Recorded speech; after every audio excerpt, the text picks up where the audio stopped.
Partner! Eto na! Umpisa na natin kasi medyo mahaba. Sige na nga! Ang kwento mula sa ating Mahiwagang Burnay!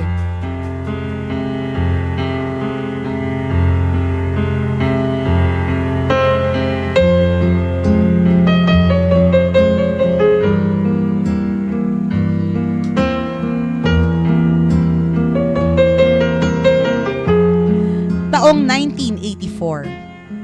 Pauwi ng bahay si Stan nang may mapansin ng isang lumang pitaka na nakakalat sa kalsada. Pinulot niya ito at naghanap ng mapagkikilanlan ng may-ari nito.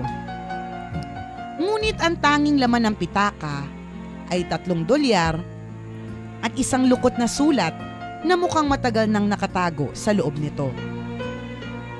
Halos mabura na ang mga nakasulat sa sobre ng liham.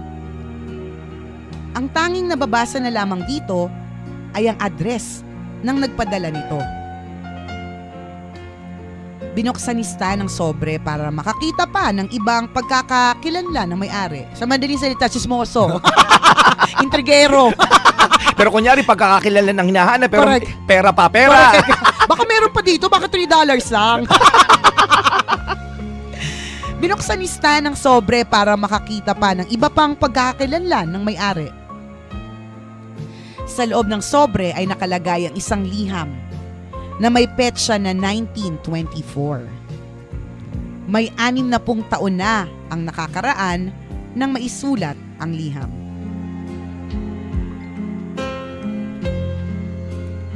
Kaaya-ayang sulat kamay ng isang babae ang nakalimbag sa mapusyaw na asul na papel ng liham.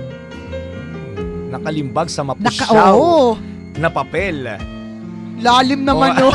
Nakalimbag sa mapusyaw na papel na asul. Ibig sabihin nakasulat sa faded. Mapusyaw, Oo, di ba? Parang mapusyaw. ano na? Maputla na. Oo, maputla. Mm. Dati may nagsabi sa akin, ang pusyaw mo. Sinuntok ko. Kala ko minumura ko. Hindi ba? Yan talaga eh. Yan talaga yung ano, napapala kapag hindi mo naintindihan yung mga salita. Maputla. Mm. Kaaya-ayang sulat kamay ng isang babae ang nakalimbag sa mapusyaw na asul na papel ng liham. At sa gilid nito ay nakaguhit ang isang magandang bulaklak. Stationary, ito naman Burnay. Ang dami paliwanag Ang dami eh. paliwanag. Nakasulat ang liham sa stationary. Tapos, itong Burnay, dami, nakalimbag sa mapusyaw na asul na papel ng liham. At sa gilid nito ay nakaguhit ang isang magandang bulaklak. In other words, stationary. Memo pad. Huwag natin paghirapan ng mga sarili natin. Itong Burnay na to eh. Ganito ang ilan sa mga linyang mababasa sa loob ng liham. Mahal kong Michael, patawarin mo ako at kinailangan kong lumayo. Ayaw ni inay na magkita pa tayo. Noon pa man ay tutol na siya sa pag-iibigan natin. Magkagayon pa man ay pakatandaan mo, wala na akong ibang mamahalin kundi ikaw. Oh, sarap naman pakinggan nun. Tama. Nagmamahal, Hana. Isang napakagandang liham ang nakasilid sa loob ng nawawalang pitaka. Dahil dito, ay lalong tumindi ang interes ni Stan na maibalik ang pitaka sa may-ari. Subalit maliban sa pangalang Michael na nasa liham, ay tila wala nang paraan pang matunton ang may-ari nito. Muling binasa ni Stan ang address na pinanggalingan ng liham. Sinubukan niya na alamin kung may linya ng telepono ang nasabing address. At sa tulong ng directory assistants, ay nakakalap si Stan ng ilang mahalagang impormasyon. Directory assistants, luma. No? Pwede 1984 namang- sa bagay, 1984. oo nga naman. Mr. Stan, meron pong phone listing sa address na sinabi nyo, pero ikinalulungkot ko po, hindi po ako authorized na ibigay sa inyo ang numero dahil sa confidentiality issues. Mhm. Kung gusto nyo po, maaari kong tawagan yung numero at ipaliwanag ang pakay ninyo. At syempre, kung papayag po yung nasa kabilang linya, pwede kayong makapag-usap sa telepono. Paliwanag ng telephone operator kay Stan. Tinanggap ni Stan ang pagmamagandang loob ng telephone operator. At makalipas ang ilang minuto, ay isang babae ang ipinakausap na operator kay Stan sa telepono. Ako po si Stan at sinusubukan kong hanapin ang may-ari ng napulot kong pitaka. Nakita ko po kasi ang address ninyo sa isang liham na nasa loob nito. Gusto ko po sanang malaman kung may kilala kayo na nagngangalang Hana? At sumagot ang babae sa kabilang linya. Ganun ba? Nabili kasi namin ang bahay na ito sa isang babae na may anak na nagngangalang Hana. Pero may 30 taon nang nakakaraan nang mabili namin ito sa kanya. Matagal na. At muling nagtanong si Stan. Alam niyo po ba kung saan na nakatira ngayon ang pamilya ni Hana? Zero talaga. Chismoso. Nangingi alam eh. Yato, chusero. Correct. Chismoso, Tama. pakialamero. Minsan alam mo yung pagmamagandang loob ng isang tao, ganun nagiging interpretation no? Pero sa totoo lang naman, nagmamagandang Oo loob nga. siya. Ang dami natin sinabi. Correct. Judgmental din tayo eh. Alam niyo po ba kung saan na po nakatira ngayon ang pamilya ni Hana? Nag-isip ng ilang minuto ang kausap ni Stan sa telepono. Tama. Natatandaan ko na. Yung matandang babae na pinagbilhan namin ng bahay ay dinala na sa isang nursing home.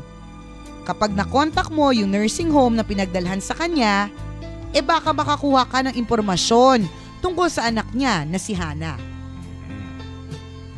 Ibinigay ng babae kay Stan ang telepono ng nursing home. Kinontak ni Stan ang nursing home at sinabi sa kanya na wala na doon ang nanay ni Hana dahil yumao na ito mga ilang taon nang nakaraan. Subalit, may naibigay pa ring impormasyon kay Stan ang nursing home tungkol sa kinaroroonan ni Hana. Sinabi nila na namamalagi na si Hana sa isa pang nursing home na malapit sa kanila. Para treasure hunting Tama! lang Ang daming kailangan pagdaanan Correct. talaga. Ang daming mga stopover. At saka nakaka-excite, di Oo ba? nga. Ano kaya susunod na mangyayari? Tama!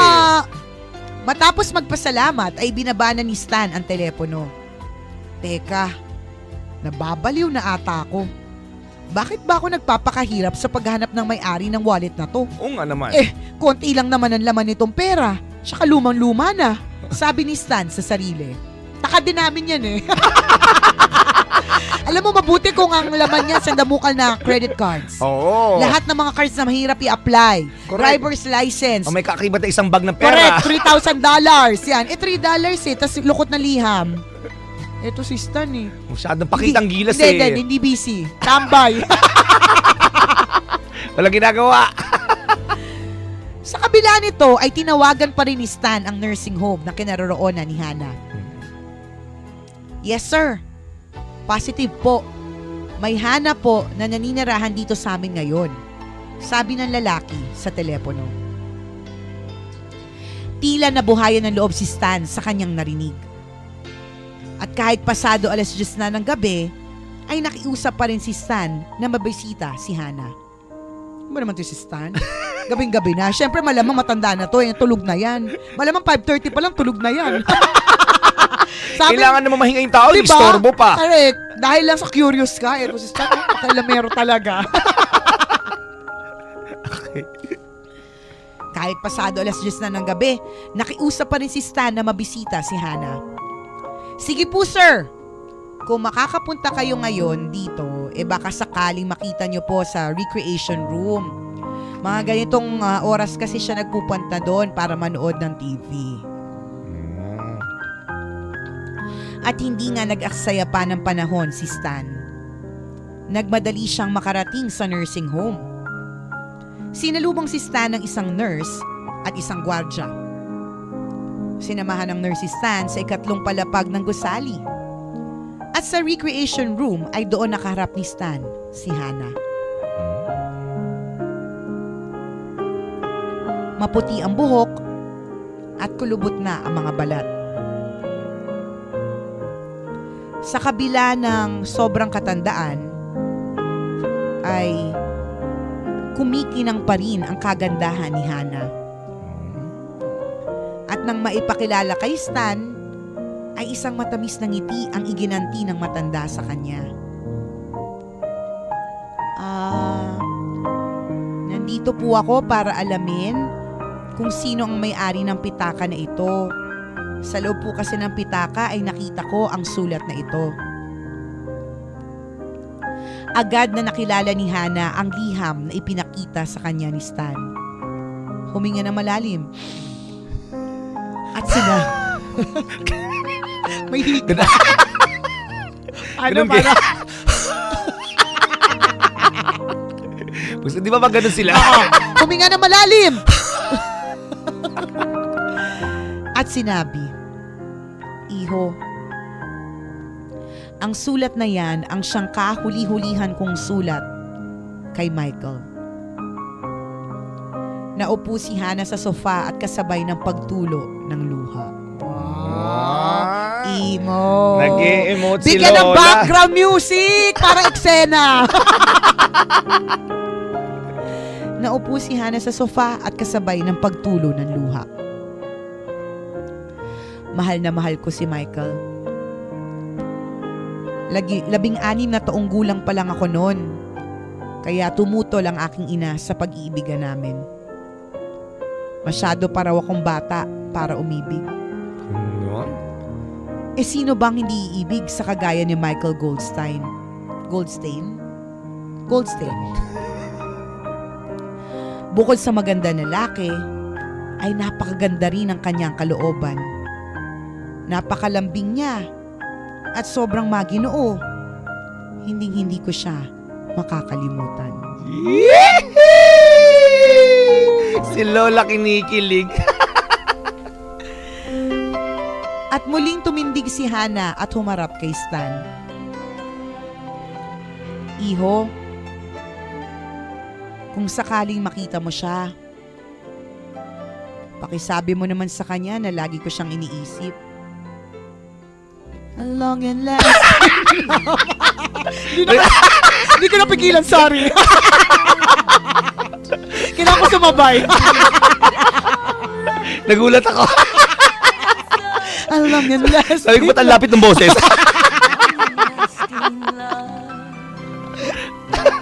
Kasi naman nagpapatugtog ka ng Na-carried away. nagpapatugtog ka ng mga kantang ano. Ang sarap sabayan. Iho, kung sakaling makita mo siya, pakisabi mo naman sa kanya na lagi ko siyang iniisip. A long and lasting love. Pakisabi mo kay Michael na hanggang ngayon, mahal na mahal ko pa rin siya. Oh. Napangiti si Hana habang patuloy ang pagtulo ng luha. Many times. Walang kataan. sorry. Napangiti si Hana habang patuloy ang pagtulo ng luha. Alam mo, Iho, hindi na ako nakapangasawa pa ng iba.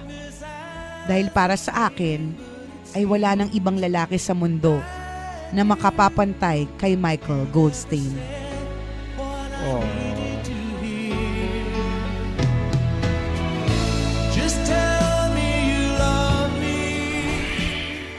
Halos mapaluha si Stan sa mga ikwento ni Hana.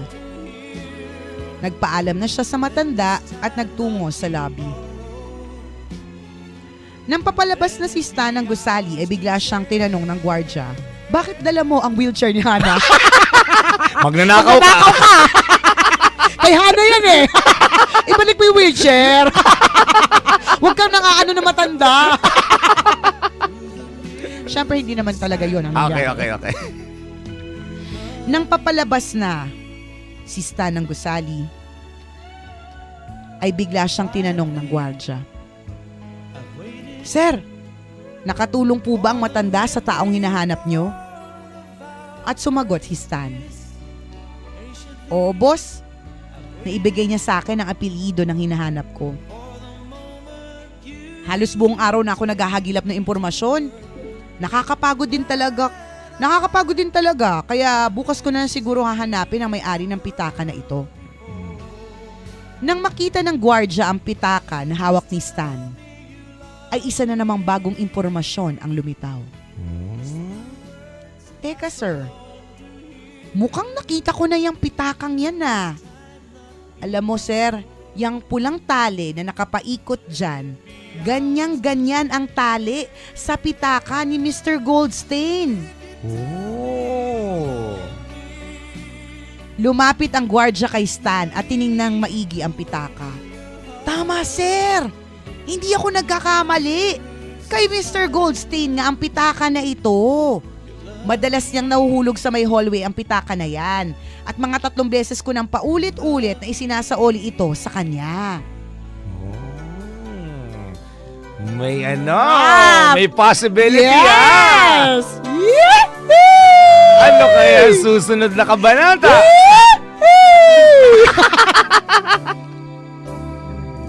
I was wrong when I hurt you. Tila nawala ang pagod ni Stan nang marinig ang sinabi ng gwardya. Teka boss, tama bang sinasabi mo? Si Mr. Goldstein ang may-ari nito? Michael Goldstein? Saan ko ba siya makikita? Tanong ni Stan habang nanginginig pa ang mga kamay sa sobrang pananabik.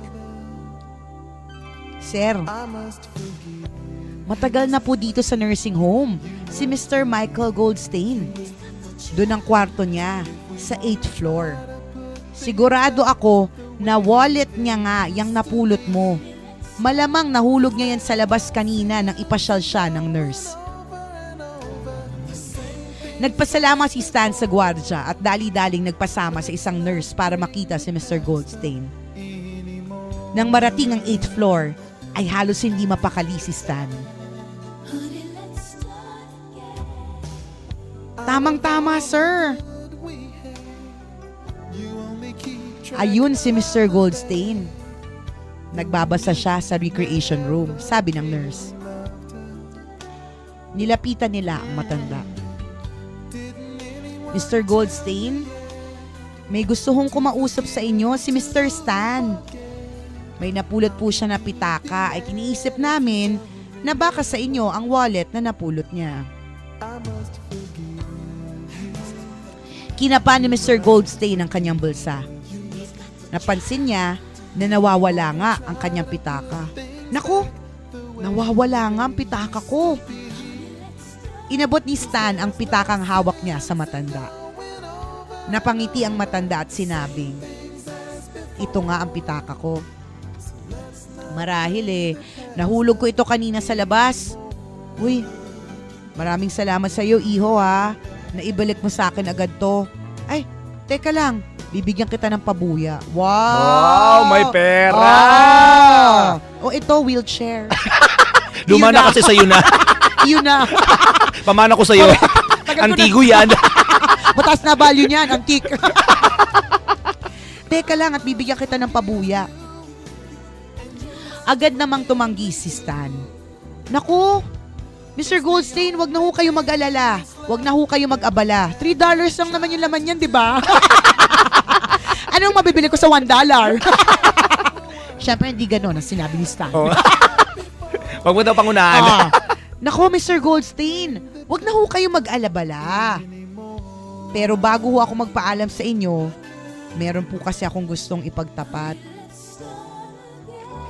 Nabasa ko po ang sulat na nasa loob ng pitaka nyo. Nagbabakasakali po kasi ako na sa pamamagitan nito, matuntun ko ang may-ari ng pitaka. Pasensya na ho kung nakialam po ako sa gamit nyo. Nang marinig ang sinabi ni Michael, ay unti-unting nabura ang mga ngiti sa labi ni Mr. Goldstein. Bakit? Nabasa mo ang sulat? Tanong ni Mr. Goldstein. Hindi ko lang po nabasa. Alam ko rin po kung nasaan si Hana.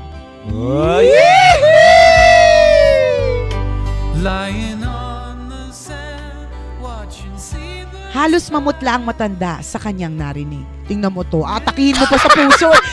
Anong oras na yan? Kanina alas 10 niya nung namit si Hana. Malamang mga alas 2 na to. Alas 2 na madaling araw. Low blood na nga si Lolo. Pinagpupuyat mo pa. Baba na nga yung potassium level niya. Ginugulat mo pa. Halos mamutla ang matanda sa kanyang narinig. Si Hana? Alam mo kung nasaan si Hana? Ako, kumusta na siya ngayon? Maganda pa rin ba siya gaya ng dati? Iho, pakisabi mo sa akin kung gaya pa rin ba siya ng dati? Pakiusap ni Mr. Goldstein. Opo, maganda pa rin po si Hana. Gaya ng huli niyo pong nakita. Sagot ni Stan sa matanda. Iho, alam mo ba? Nag-uumapaw ang pagmamahal ko sa babaeng yan. Sarap naman nun. Sarap, magaan. Kaya nang dumating ang sulat na yan, halos ikamatay ko. Hindi na ako nag-asawa pa simula na nagpaalam si Hana. Dahil ang totoo, si Hana lang ang babaeng minahal ko.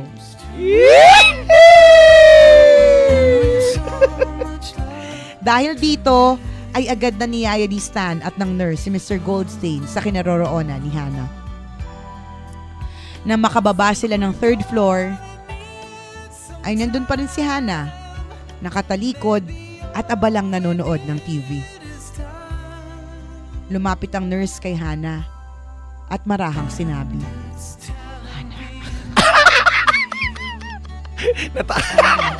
Nakatakot bigla. Marahan daw eh. Kasi baka magulat, atakihin. Hindi pa sila magkita ni Michael. Lumapit ang nurse kay Hana at marahing sinabi, Hana, nakikilala mo ba ang lalaking ito? Tumayo si Hana at lumapit kay Mr. Goldstein. Napuno ng katahimikan ang buong kwarto. Hana, si Michael to. Naaalala mo pa ba ako?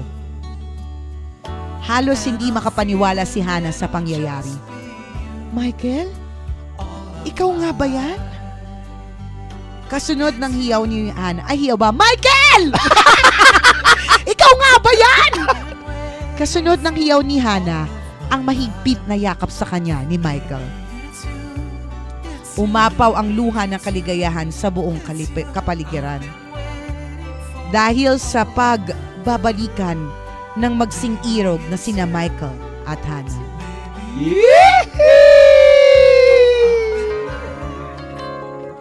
Lumipas ang 3 linggo. Nakatanggap ng tawag si Stan mula sa nursing home. Mr. Stan, libre ba kayo sa darating na linggo?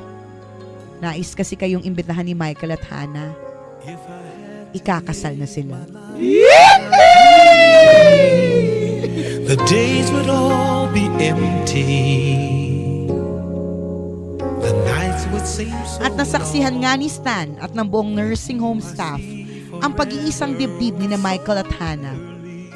Ang dalawang pusong pinaghiwalay noon ng tadhana, ngunit muling pinagtagpo sa pamamagitan ng isang simpleng pitaka. Sarap naman nun. Gusto lang ang gusto sabihin na may wagang bornay eh. Kung talagang meant to be, Correct. meant to be. Kung talagang kayo, kahit paghiwalayin pa kayo ng ilang taon, babalik at babalik ang tadhana na pagtatagpuin kayong dalawa. Ang sarap ng kwento, nakaka-inspire, no? Ang pag-ibig talaga, mga kaibigan, kapag totoo, it never Correct. fades out. Tama, hindi siya pumupusyaw. Correct, Yan. hindi siya kukupas. 'Di ba? Nakakatuwa ding malaman na talagang kapag ang pag-ibig ay dumapo sa puso ng Nino man, saan ka man dalhin, Correct. saan mang lupalup ka man ng mundo mapunta. Tama. Hahanap-hanapin mo ang taong Diba? Parang ganun yung para diba? sa'yo. yung penguin ba yun, partner? Yung magsa-search siya, ewan ko anong animal, penguin ata. Oo. Yung magsa-search siya ng kahit napakalayo para lang to find the perfect mate. Correct. Parang ganito yung nangyari sa kanilang dalawa, di ba? Pinaglayo ng Oo, ng napakatagal pagkakataon, ng 16 panahon. years old pa lang si Hannah noon. Pero- Tapos nasa nursing home na, ibig sabihin, senior na. Correct. Diba? Pero dahil true love yung nararamdaman nila sa Corrected isa't isa, by- hindi sila humanap ng iba. Tama. At sino makapagsasabi sa takdang panahon kahit matanda na sila? Naging sila pa rin.